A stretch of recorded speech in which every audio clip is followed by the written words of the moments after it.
Committee, at the direction of the Republican leadership, voted out a martial law rule that will deny the House of Representatives an up or down vote on the bipartisan Senate compromise. No vote. We're only days away from seeing 160 million hardworking, middle-income Americans see their taxes increase, and there's no vote. We're on the verge of allowing 2 million jobless people to lose their unemployment benefits and 48 million seniors to lose their health care, and the Republicans tell us there can be no vote. Are you kidding me? My Republican friends last night defended their delaying tactics by saying all they wanted was to protect regular order when it comes to legislation. Since when? Regular order, please. The Rules Committee is becoming a place where democracy and fairness go to die. This process is shameful. We have a habit in this House where we like to point fingers and blame at the Senate for its dysfunction. But we can't do that today because the Senate actually functioned and gave us a bipartisan compromise. It's not perfect, and we all want a one-year extension of the payroll tax cut.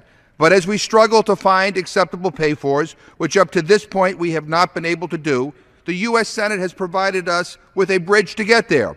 This compromise includes a short-term extension of the payroll tax cut, unemployment insurance, and the dock fix. The package also includes a requirement that President Obama make a decision on the Keystone XL pipeline, which many of us find hard to swallow. But Democrats get something they want, and Republicans get something they want. But that's not good enough for House Republicans. At a time when the American people want Democrats and Republicans to work together, the Senate actually did. That politicians can come to agreement on important matters, I believe, is a good thing. But what's a bad thing is what we're doing here in the House today, trying to scuttle this deal by denying us a vote. In today's Washington Post, a Republican member is quoted as saying, and I quote, "It's high-stakes poker," end quote. Well, Mr. Speaker, this is not a card game. In fact, this is not a game of any kind.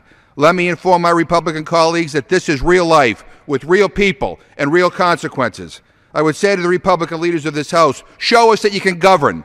This is time for an adult moment. It's time to tell your Tea Party wing that the American people come first. It's time to put country ahead of political party.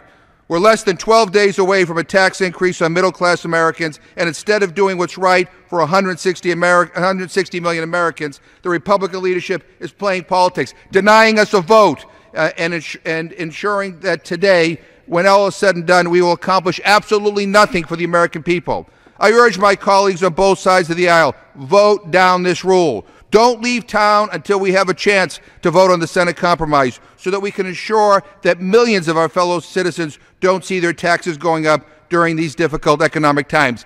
Give us a vote. Why won't you give us a vote? We demand a vote. Let us have a vote so we can do what's right for the American people. I yield back the balance of my time.